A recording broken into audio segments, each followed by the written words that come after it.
தமிழ்நாட்டில் கல்லூரிகளில் படிக்கிற மாணவ மாணவியர்களுக்கு விலையில்லா மடிக்கணினிகள் வழங்கும் திட்டத்தை ஜனவரி மாதம் 5ஆம் தேதி சென்னை நந்தம்பாக்கம் வர்த்தகர் மையத்தில் தொடங்கி வைத்தார்கள். தமிழ்நாடு முழுவதிலும் அரசு கல்லூரிகள், அரசு நிதி உதவி பெறுகிற கல்லூரிகள் என்று 10 லட்சம் மாணவ மாணவியர்கள் பயன்பெறுவதற்கு ஏற்ப 2172 கோடி ரூபாய் மதிப்பீட்டிலான திட்டத்தை தொடங்கி வைத்தார். அந்த வகையில் இன்றைக்கு தமிழ்நாடு முழுவதிலும் அனைத்து கல்லூரிகளிலும் இதுபோன்ற நிகழ்ச்சிகளின் வாயிலாக மக்கள் பிரதிநிதிகள் கலந்து கொண்டு இந்த மடிக்கணினிகள் வழங்கப்பட்டு வருகிறது. இன்றைக்கு திருவான்மியூரில் வேளச்சேரி சட்டமன்ற தொகுதிக்குட்பட்ட திருவான்மியூரில் இன்றைக்கு இந்த நிகழ்ச்சி மிக சிறப்பாக நடைபெற்றுக் கொண்டிருக்கிறது. தென்சென்னையின் பாராளுமன்ற உறுப்பினர் அவர்களும், சட்டமன்ற உறுப்பினர்கள் வேளச்சேரி மற்றும் மயிலாப்பூர் போன்றவர்களும், பெருநகர சென்னை மாநகராட்சியின் துணை மேயர் அவர்களும், ஆர்டிசி சவுத் போன்ற உயர் அலுவலர்களும் கலந்து கொண்டு இந்த நிகழ்ச்சி மிக சிறப்பாக நிறைவு பெற்றிருக்கிறது. இந்த நிகழ்ச்சியில் டாக்டர் எம்ஜிஆர் ஜானகி கலை மற்றும் அறிவியல் கல்லூரியைச் சேர்ந்த மாணவ மாணவியர் 918 பேருக்கும், வேளச்சேரி சட்டமன்ற தொகுதிக்குட்பட்ட அடையாறு பகுதியில் இருக்கிற பேட்ரிஷியன் கலைக்கல்லூரி அந்த மாணவ மாணவியர் ஒரு 655 பேருக்கும்,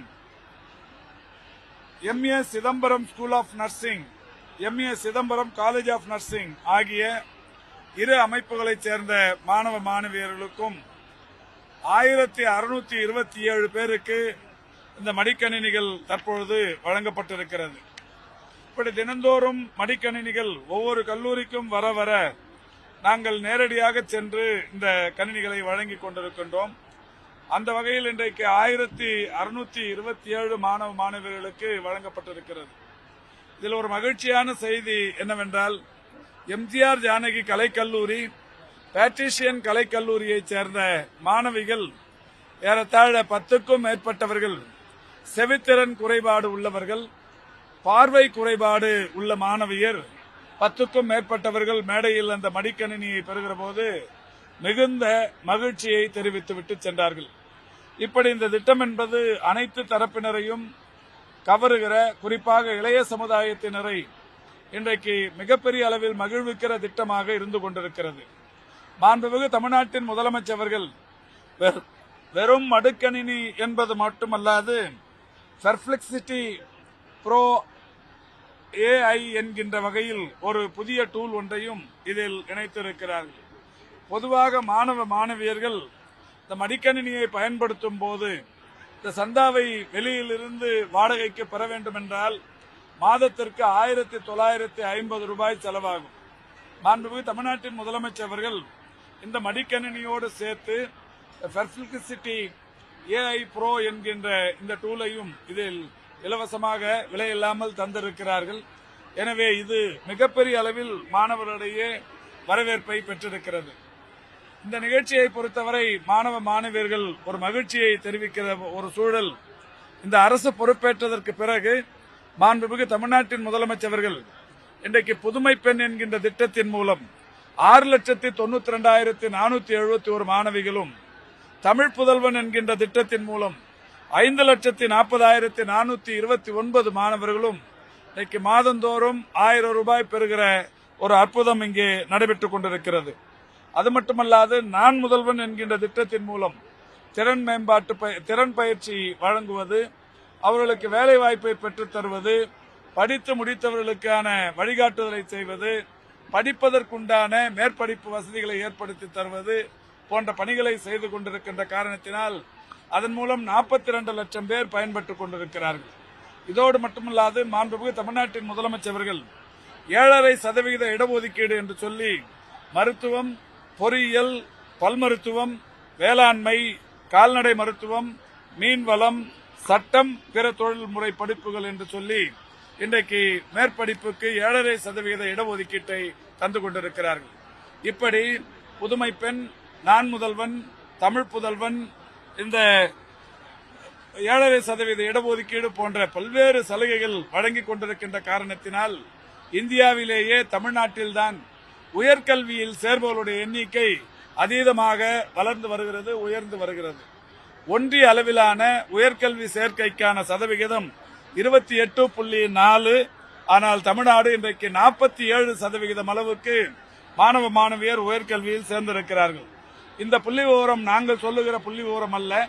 ஒன்றிய அரசு அண்மையில் இந்தியா எக்கனாமிக் சர்வே 2024 என்கின்ற 24-25 என்கின்ற அந்த வகையில் அந்த அமைப்பு தெரிவித்திருக்கிற ஒரு செய்தி. எனவே தமிழ்நாடு இன்றைக்கு உயர்கல்வி சேர்க்கையில் 47% இந்தியாவில் இருக்கிற 36 மாநிலங்களில் முதன்மை மாநிலமாக விளங்கிக் கொண்டிருக்கிறது. மாண்புமிகு தமிழ்நாட்டின் முதலமைச்சர்கள் அடிக்கடி சொல்வதைப் போல கல்வியும் மருத்துவமும் எனது இரண்டு கண்கள் என்று சொல்வார்கள். அந்த வகையில் இந்த கல்வியின் வளர்ச்சிக்கு உறுதுணையாக இந்த அரசு செயல்படுத்துகிற திட்டங்கள் மிகப்பெரிய அளவில் மக்களிடையே வரவேற்பு பெற்றிருக்கிறது. அந்த வகையில் இந்த 10 லட்சம் மடிக்கணினிகள் வழங்கும் இந்த திட்டம் மாணவ மாணவரிடையே மிகப்பெரிய அளவிலான ஒரு மகிழ்ச்சியை உண்டாக்கி இருக்கிறது. தரமணியில ஒரு வடமாநிலத்தில் பீகாரை சேர்ந்த வடமாநிலத்தில் குடும்பத்தோடு கொடூரமாக கொலை செய்யப்பட்ட சம்பவம் அதிர்ச்சி இருக்கு. நேற்று தினம் கொலை செய்யப்பட்ட அந்த சம்பவத்தை கண்டறிந்திருக்கிறாங்க. 2 பேர் கணவருடைய உடல் கண்டறியப்பட்டிருக்கு, குழந்தையுடைய உடல் தரமணி மனைவியுடைய உடல் பெருங்குடி குப்பை கிடங்கில் மனைவியினுடைய உடல் பெருங்குடி குப்பை கிடங்கில் இருப்பதாகவும் போலீசார் தேடிட்டு வராங்க. அப்பதான் ஆர்டிசி சொல்றாங்க. இது சம்பந்தமான போலீசார் அதாவது இன்வெஸ்டிகேட் பண்ணிட்டு இருக்காங்க. யாருக்குமே பாதுகாப்பு இல்லாத ஒரு மாநிலமா எடப்பாடி பழனிசாமி இருக்கும்போது நல்ல பாதுகாப்பு இருந்ததுங்கிறத நீங்களே நன்றாக உணர்வீர்கள். எடப்பாடி பழனிசாமி முதல்வராக இருந்த சமயத்தில் தான் இதுபோல் தினத்திற்கு 100 சம்பவங்கள் நடைபெற்றிருக்கிறது. அந்த 4 வருஷத்துல ஒவ்வொரு நாளுமே நடைபெற்ற சம்பவங்களை, அது உங்களுடைய ஊடகங்களில் பத்திரிகைகளில் வந்த செய்திகளை மட்டுமே நான் பட்டியலிட்டு சொன்னால் அது ஒரு நாளைக்கு ஒரு 100 பக்கத்துக்கு புத்தகம் போட வேண்டியது இருக்கும். அதை விட்டுருங்க அவர் சொல்றத. ஆனா இது மிக பெரிய அளவில் சட்டம் ஒழுங்கு இன்னைக்கு பாதுகாப்பாக இருக்கிறது. இந்த தனிமனித விரோதங்களினால் நடைபெறுகிற இந்த விஷயங்களை பொறுத்தவரை காவல்துறை ஒரு மிகப்பெரிய அளவில் ஒரு நடவடிக்கை எடுத்து தண்டித்துக் கொண்டிருக்கிறது. நம்ம ஆர்டிசி சொல்லியிருக்கிறாங்க. இப்ப அது சம்பந்தமா காவல்துறையினர் இன்னைக்கு காலையில கூட நந்தனம் கலைக்கல்லூரியில், அரசு கலைக்கல்லூரியில் 22 வயது பெண் ஒருத்தர் பாலியல் துன்புறுத்தலுக்கு உள்ளாக்கிருக்காங்க. இந்த மாதிரியான தொடர்ச்சியாக நடக்கக்கூடிய சம்பவங்களை நீங்க எப்படி பாக்குறீங்க? உண்மையிலேயே நான் பார்க்கலங்க. அது பார்த்துட்டு என்ன நடந்ததுன்னு கேட்டாரு. இல்ல அது சொல்லியாச்சுங்க. 4-5 தடவை அவங்க ஒரு 6-7 அசோசியேஷன், எல்லா அசோசியேஷன்களுமே பேசியிருக்கிறோம், நடவடிக்கை எடுப்பதற்கு சொல்லியிருக்கோம். 2013 இருந்து அவங்க வேலையில் இருக்கிறாங்க.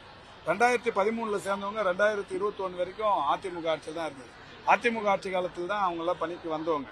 எம்ப்ளாய்மெண்ட்ல இருந்து எடுத்த தற்காலிக பணியாளர்கள்.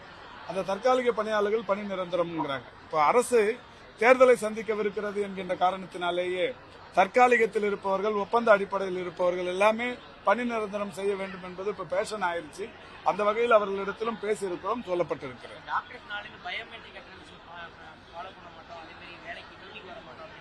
இல்ல அது மாதிரிலாம் இல்லைங்க. நேற்று கூப்பிட்டு பேசி எல்லாம் முடிஞ்சிருச்சு.